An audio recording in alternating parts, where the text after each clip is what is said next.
Bonsoir les amis, j'espère que vous allez bien et en bonne santé. Aujourd'hui, je vous ai choisi un sujet que je le trouve très intéressant d'en parler, surtout vu l'épidémie de la Covid-19. Je sais, donc, entre parenthèses, que ça commence à devenir très humiliant de parler ou bien d'entendre ce sujet-là. Mais l'état de panique qu'on survive tous et nous a poussé de chercher des choses qui nous préservent de ce virus-là. Parmi ces choses-là, des traitements préventifs tels que les compléments alimentaires. Voilà notre sujet d'aujourd'hui, les compléments alimentaires. D'abord, donc c'est pas un sujet que je peux finir en 4 minutes. Donc je vais le diviser en deux parties. Tout d'abord, le complément alimentaire, c'est quoi? Ce sont des denrées alimentaires contenant des nutriments tels que les sels minéraux, des vitamines, des plantes.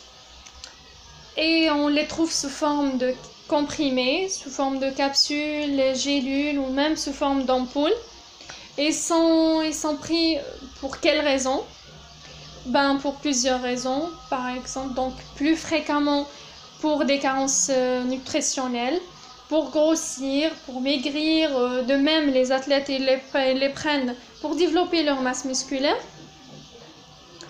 Mais le problème qui se pose, c'est que ces gens-là, ils les prennent, mais sans se rendre compte de véritables risques de ces compléments-là. Sachez bien que le complément alimentaire, c'est pas un médicament. D'ailleurs, quand vous achetez un complément alimentaire, vous n'allez pas trouver une notice dedans. Et ne sont pas soumis à l'évaluation scientifique, ni à l'autorisation de la mise sur le marché comme pour les autres médicaments. Donc déjà d'entendre ça, le fait d'entendre ça, ça va nous alerter. Pourquoi? Parce que ces compléments peuvent être plus toxiques que bénéfiques, surtout en cas de surdosage. Comment? Donc je vais vous expliquer par un simple exemple. Il y avait un patient qui est âgé de 50 ans, il s'est consulté un médecin pour des douleurs abdominales, de vertiges, de maux de tête. Le médecin lui a examiné, lui a demandé de faire un bilan.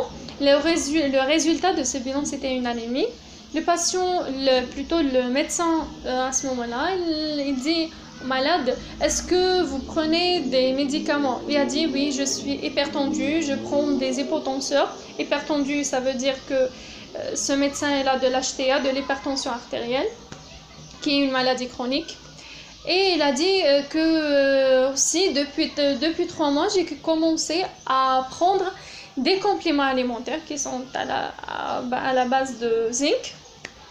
À ce moment-là, le médecin lui a dit, voilà, vous avez une intoxication au zinc qui était à l'origine de votre anémie, de votre sensation de vertige, de votre anémie. Comment? Parce que le zinc a interagi avec le fer qui est le composant majeur de l'hémoglobine et qui dit donc une carence ou bien un manque de fer dit une carence en hémoglobine et dit une anémie qui est dite ferriprive.